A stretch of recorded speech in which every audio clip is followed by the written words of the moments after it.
Good morning friends. आज मैं आप लोगों के लिए फिर एक नया वीडियो लाया हूँ। आज पढ़ाने वाला हूँ संसद के कार्य और संसद की शक्तियाँ। इसके पहले मैं भारतीय संसद में विधि कैसे बनाई जाती है, विधि निर्माण प्रक्रिया समझा चुका हूँ। अगर आपने पुराना वीडियो नहीं देखा हो दोस्तों तो डिस्क्रिप्शन बॉक्स में लिंक दी हुई है, वहां जाकर वो वीडियो देख सकते हैं।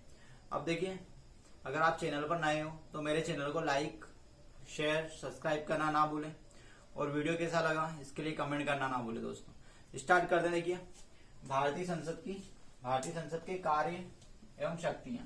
अब देखिए, भारतीय संसद को क्या क्या शक्तियां प्राप्त है संविधान में। देखिए, पहली शक्ति है कार्यकारी शक्ति एवं कार्य। अब देखिए, भारतीय संसद क्या करती है भैया, कार्यकारी शक्ति प्राप्त है भारतीय संसद को कि कार्यपालिका पर कैसे नियंत्रण रखें। अब देखिए, कार्यपालिका पर भारतीय संसद नियंत्रण रखने के लिए क्या करती है, अविश्वास प्रस्ताव लाती है, कटौती प्रस्ताव लाती है, ठीक है, निंदा प्रस्ताव लाती है। तो इन प्रस्तावों के द्वारा यह शून्यकाल होता है जिसके द्वारा हम क्या करते हैं भैया, संसद कार्यपालिका पर नियंत्रण रखती है। अब देखिए, कार्यपालिका किसके प्रति उत्तरदायी होती है, तो कार्यपालिका लोकसभा के प्रति उत्तरदायी होती है। कार्यपालिका में अगर किसी एक मंत्री के विरुद्ध मंत्री परिषद में किसी एक मंत्री के विरुद्ध अगर अविश्वास प्रस्ताव पारित कर दिया जाए तो संपूर्ण मंत्रिमंडल को त्यागपत्र देना पड़ता है। इसलिए कहते हैं कि मंत्रिपरिषद या मंत्रिमंडल एक साथ तैरता और एक साथ डूबता है। संसद का सबसे महत्वपूर्ण कार्य होता है कार्यपालिका शक्ति और कार्य। भैया, कार्यपालिका शक्ति मतलब कि जो भी कार्यपालिका है हमारी, जो भी मंत्रिमंडल है जो कार्य करता है उसको कंट्रोल करने का कार्य कौन करती है, संसद करती है, भारतीय संसद। इसके बाद देखिए, अगला जो कार्य है भारतीय संसद का, विधायी शक्ति एवं विधायी कार्य। अब विधायी शक्ति की बात करें तो भारतीय शासन व्यवस्था में कैसी शासन व्यवस्था को अपनाया गया, तो संसदीय शासन व्यवस्था को अपनाया गया। भारतीय शासन व्यवस्था में संसदीय शासन व्यवस्था को अपनाया गया। दोस्तों, कौन सी शासन व्यवस्था अपनाई है हमारे देश ने, तो संसदीय शासन व्यवस्था अपनाई है। अब देखिए, संसदीय शासन व्यवस्था अपनाई है तो संसद का सबसे महत्वपूर्ण कार्य है विधि निर्माण करना। संसद का सबसे महत्वपूर्ण कार्य क्या हुआ दोस्तों, विधि निर्माण करना, कानून बनाना। अब देखिए, कानून बनाने के लिए संसद 3 सूचियां हैं हमारे यहाँ पर, संघ सूची, राज्य सूची और समवर्ती सूची। इसके अलावा एक अन्य सूची होती है अवशिष्ट सूची। अब देखिए, सबसे पहले हम देखते हैं संघ सूची। कौन सी सूची दोस्तों, संघ सूची। संघ सूची में कितने विषय हैं, तो मूल संघ सूची में 97 विषय थे। कितने विषय थे, 97 विषय थे। वर्तमान में 100 विषय हैं। संघ सूची पर वर्तमान में कितने विषय हैं, 100 विषय। तो इन पर कानून बनाने का अधिकार किसको है, संसद को है। इसके बाद देखिए अवशिष्ट सूची। अवशिष्ट सूची में वो विषय शामिल है जो ना तो संघ सूची में शामिल है, ना राज्य सूची में शामिल है, ना समवर्ती सूची में शामिल है। ऐसे विषयों को किसमें शामिल किया गया है, अवशिष्ट सूची में शामिल किया गया है दोस्तों। तो अवशिष्ट सूची के विषय पर कानून कौन बनाती है, संसद बनाती है। अब देखिए, इसके बाद राज्य सूची। अगली सूची कौन सी दोस्तों, राज्य सूची।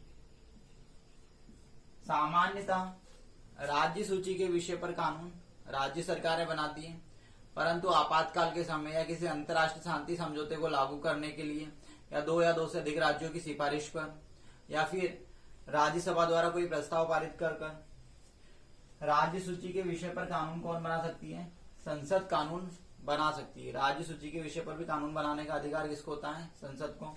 अब देखिए, राज्य सूची में कितने विषय थे पहले, तो मूल राज्य सूची में 66 विषय थे, वर्तमान में 61 विषय हैं। तो ऐसे 61 विषय पर भी कुछ परिस्थितियों में भारतीय संसद कानून बना सकती है। अब देखिए, अगली सूची हमारी समवर्ती सूची। समवर्ती सूची की बात करें दोस्तों, समवर्ती सूची में केंद्र सरकार और राज्य सरकार दोनों कानून बनाती है, ठीक है। अब देखिए, समवर्ती सूची में मूल समवर्ती सूची में 47 विषय थे, वर्तमान में इसमें 52 विषय। तो ऐसे विषय पर कानून कौन बनाएगी, संसद। संघ सूची और अवशिष्ट सूची पर भी कानून कौन बनाती है, तो भारतीय संसद। संसद का सबसे महत्वपूर्ण कार्य है कानून बनाना, विधि का निर्माण करना। विधायी शक्ति हो गई संसद की। अब इसके बाद देखिए आगे बढ़ते हैं। अगली जो हमारी संसद की शक्ति है, वित्तीय शक्ति एवं कार्य। अब देखिए, संसद की वित्तीय शक्ति की बात करें तो वित्तीय शक्ति क्या होगी संसद की, भैया जितना भी, जैसे कार्यपालिका अपने कार्य को चलाने के लिए क्या करती है, राजस्व वगैरह वसूल करती है। तो बगैर संसद की अनुमति के बगैर, मतलब संसद में बगैर प्रस्ताव पारित किए हुए ना तो कार्यपालिका किसी प्रकार का कर लगा सकती है, ना कर समाप्त कर सकती है। तो संसद क्या करती है, वित्तीय शक्ति होती है संसद के पास, ताकि कर उगाना, नए कर लगाना, पुराने कर को समाप्त करना, या किसी भी प्रकार का कर्ज लेना, या किसी भी देश को लोन देना, तो ये सारा काम कौन करेगी, संसद। संसद से प्रस्ताव पारित होगा, उसके बाद ही कार्यपालिका वित्तीय व्यवस्था कर सकती है, ठीक है, वित्तीय प्रबंध कर सकती है। इसके बाद देखिए अगला जो कार्य होता है भारतीय संसद का, संवैधानिक शक्ति या संवैधानिक कार्य। भारतीय संसद को कुछ संवैधानिक शक्तियां प्रदान की गई है। संवैधानिक शक्तियां मतलब क्या भैया, जो संविधान है उसमें संशोधन करने का अधिकार किसको है, संसद को है। संशोधन कौन कर सकता है संविधान में, संसद कर सकती है। अब देखिए संसद 3 प्रकार की प्रोसेस के द्वारा संविधान में संशोधन कर सकती है। पहला जो होता है साधारण बहुमत से, साधारण बहुमत के द्वारा संविधान में संशोधन कौन करेगी, संसद करेगी।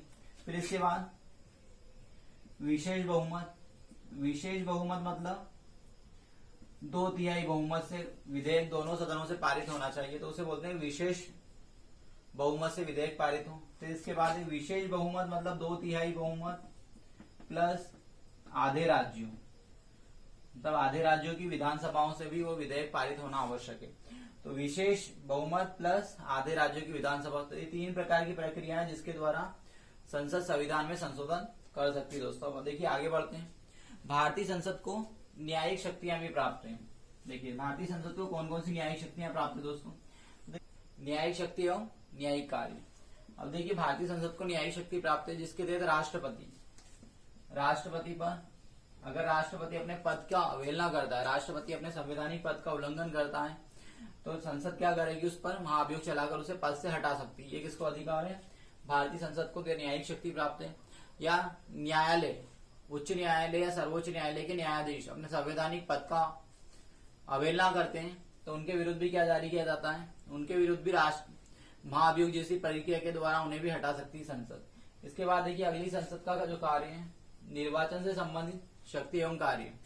अब देखिए भारतीय संसद का एक महत्वपूर्ण कार्य है निर्वाचन से संबंधित शक्ति और कार्य में जो भारतीय संसद है वो राष्ट्रपति और उपराष्ट्रपति के निर्वाचन में भाग लेती है। ठीक है, राष्ट्रपति और उपराष्ट्रपति के निर्वाचन में कौन भाग लेती है, तो भारतीय संसद भाग लेती है। राष्ट्रपति के चुनाव में भैया भारतीय संसद राज्यसभा और लोकसभा और विधानसभाओं के निर्वाचित सदस्य भाग लेते हैं, केवल मनोनीत सदस्य भाग नहीं लेते हैं। जबकि उपराष्ट्रपति के चुनाव में लोकसभा और राज्यसभा के सभी सदस्य भाग लेते हैं, मनोनीत और निर्वाचित दोनों। ठीक है, अब देखिए अन्य कार्य की बात करें तो हमारी विदेश नीति का निर्धारण कौन करती है, भारतीय संसद निर्धारित करती है। किसी भी शांति समझौते का निर्धारण या किसी भी शांति समझौते को लागू करने का कार्य कौन करेगी, तो भारतीय संसद करेगी दोस्तों। अब देखिए भारतीय संसद के कार्य और शक्तियां होगी दोस्तों, आप इसका स्क्रीनशॉट ले लें। इसके बाद अगला टॉपिक स्टार्ट करते हैं। अगला टॉपिक है हमारा राज्यसभा और लोकसभा में शक्ति समानता। अब देखिए एमपीपीएससी और यूपीएससी मेंस में इस टाइप का क्वेश्चन कई बार पूछा गया है कि राज्यसभा अधिक शक्तिशाली है या लोकसभा अधिक शक्तिशाली है या दोनों की शक्तियां समान है। इस पर आलोचना कीजिए या विवेचना कीजिए, किसकी शक्ति अधिक है या किसकी शक्तियां कम है। तो इसका स्क्रीनशॉट ले लिया होगा दोस्तों। अब देखिए हम लोकसभा और राज्यसभा की शक्तियों की बात करते हैं, तो लोकसभा और राज्यसभा दोनों की शक्तियों में 3 पहलुओं से समझेंगे हम। पहला पहलू रहेगा हमारा लोकसभा और राज्यसभा, लोकसभा और राज्यसभा की समान शक्ति, लोकसभा और राज्यसभा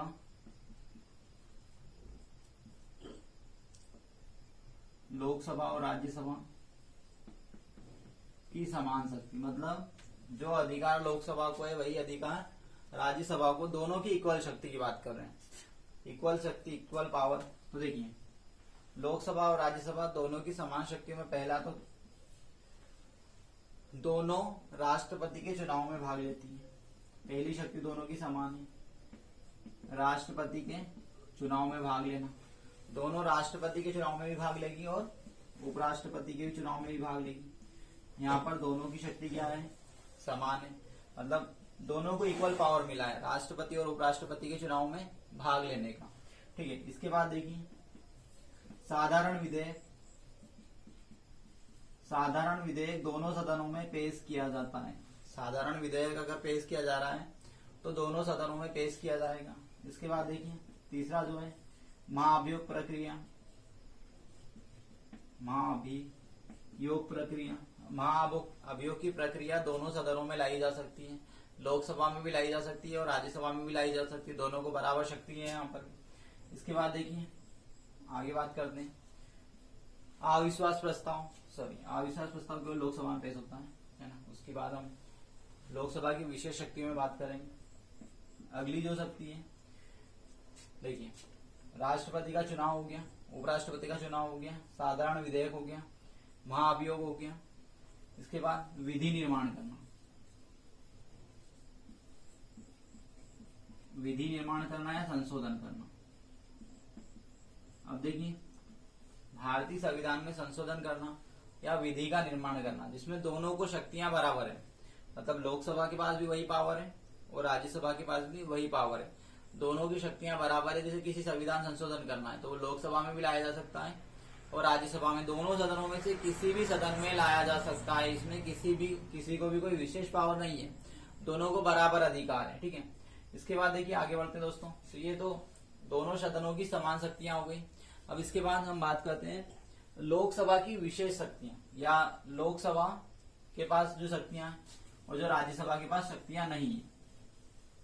देखिए क्या है हमारा लोकसभा के पास विशेष शक्ति। अब लोकसभा के पास विशेष शक्ति क्या है भैया, जो राज्यसभा के पास नहीं है।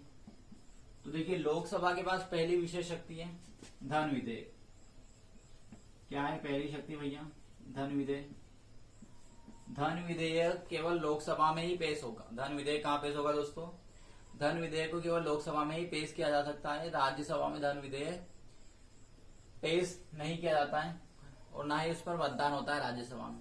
धन विधेयक का निर्धारण लोकसभा में होता है और उस पर वोटिंग भी लोकसभा में होती है, राज्यसभा में वोटिंग नहीं होती है। राज्यसभा में धन विधेयक जाता है तो उसे राज्यसभा केवल 14 दिन तक धन विधेयक को रोक सकती है, ठीक है। राज्यसभा धन विधेयक में किसी भी प्रकार का संशोधन नहीं कर सकती, केवल अपनी ओर से राय दे सकती है। लोकसभा की इच्छा के ऊपर निर्भर करता है कि जो राज्यसभा के द्वारा जो सिफारिशें की गई उसे माने या ना माने, ठीक। मानने के लिए कोई बाध्य नहीं है लोकसभा यहाँ पर राज्यसभा के द्वारा जो सिफारिश की गई है।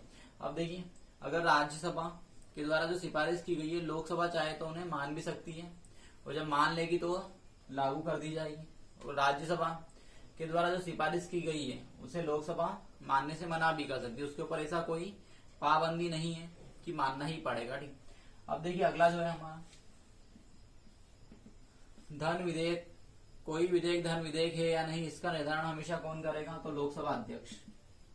कौन करता है, लोकसभा अध्यक्ष भैया। अब देखिए कोई विधेयक अगर पेश किया गया है वो धन विधेयक है या नहीं इसका निर्धारण करने का अधिकार किसको है, लोकसभा अध्यक्ष को है। इसके बाद देखिए अगला जो कार्य है, मतलब जो विशेष शक्ति है लोकसभा के पास, मंत्री परिषद किसके प्रति उत्तरदायी होती है दोस्तों, मंत्री परिषद या मंत्रिमंडल लोकसभा के प्रति उत्तरदायी रहेगा। किसके प्रति उत्तरदायी रहेगा, मंत्रिमंडल लोकसभा के प्रति उत्तरदायी रहता है। मंत्री परिषद किसके प्रति उत्तरदायी होती है, लोकसभा की। अगर किसी एक मंत्री के विरुद्ध अविश्वास प्रस्ताव पारित कर दिया जाए तो संपूर्ण मंत्रियों को त्याग पत्र देना पड़ता है। तो देखिए धन विधेयक के लिए क्या है, लोकसभा के पास विशेष पावर है। इसके बाद लोकसभा अध्यक्ष, कोई विधेयक धन विधेयक है या नहीं इसका निर्धारण भी कौन करेगा, लोकसभा अध्यक्ष करेगा। मंत्री परिषद किसके प्रति उत्तरदायी है, तो लोकसभा के प्रति उत्तरदायी होती है। अब देखिए इसके बाद आगे बढ़ते हैं। अब राज्यसभा की बात करते हैं कि राज्यसभा के पास क्या विशेष शक्तियां हैं। अब देखिए राज्यसभा के पास कुछ विशेष शक्तियां हैं। राज्यसभा के पास जो विशेष शक्तियां उनकी बात कर लेते हैं। अगर वीडियो अच्छा लग रहा हो दोस्तों तो लाइक करना ना भूलें और मेरे चैनल पर अगर नए हो आप तो चैनल को सब्सक्राइब करना ना भूलें।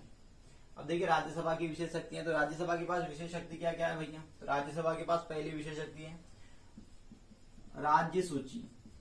राज्य सूची के विषय पर कानून बनाना है। अगर राज्य सूची के विषय पर कोई कानून बनाना है तो इसके लिए राज्यसभा में प्रस्ताव पारित किया जाना आवश्यक है। लोकसभा में ऐसा प्रस्ताव पारित नहीं कर सकते हैं। राज्य सूची के विषय पर कोई कानून बनाना तो इसके लिए प्रस्ताव कहाँ पारित किया जाएगा दोस्तों, राज्यसभा में ही प्रस्ताव पारित किया जाना आवश्यक है। इसके बाद देखिए सेकंड जो विशेषता है, राज्य सूची का विषय हो गया। फिर इसके बाद कोई नवीन अखिल भारतीय सेवा, नवीन अखिल भारतीय सेवा बनाना है। जैसे IAS IPS हो गया, IFS हो गया, इस प्रकार की कोई नवीन अखिल भारतीय सेवा बनाना। जैसे अगर हम चाहते हैं कि भैया अखिल भारतीय चिकित्सा सेवा हो, तो अगर इस प्रकार की हमें कोई नवीन सेवा बनाना है तो इसके लिए प्रस्ताव कहाँ लाना, इसका अधिकार किसको है, राज्यसभा की सिफारिश पर ही अखिल भारतीय नई सेवा का गठन किया जाएगा दोस्तों, अन्यथा नहीं किया जा सकता। अब देखिए संसद की शक्तियां हो गई आपकी, इसके बाद किसके पास पावर कम है या ज्यादा है, ये हो गया आपका टॉपिक। अब देखिए इसके निष्कर्ष में PSC मेंस में लिखने को लिख सकते हैं हम कि भैया दोनों की शक्तियां तुलना करने पर ये पाया गया है कि लोकसभा के पास कुछ शक्तियां ज्यादा है राज्यसभा की तुलना में, ठीक है। अब देखिए ये टॉपिक हो गया आपका कंप्लीट। अगर आपको ये वीडियो अच्छा लगा हो दोस्तों तो मेरे चैनल को लाइक करना ना भूलें, चैनल को सब्सक्राइब करना ना भूलें और शेयर करना ना भूलें। Thank you.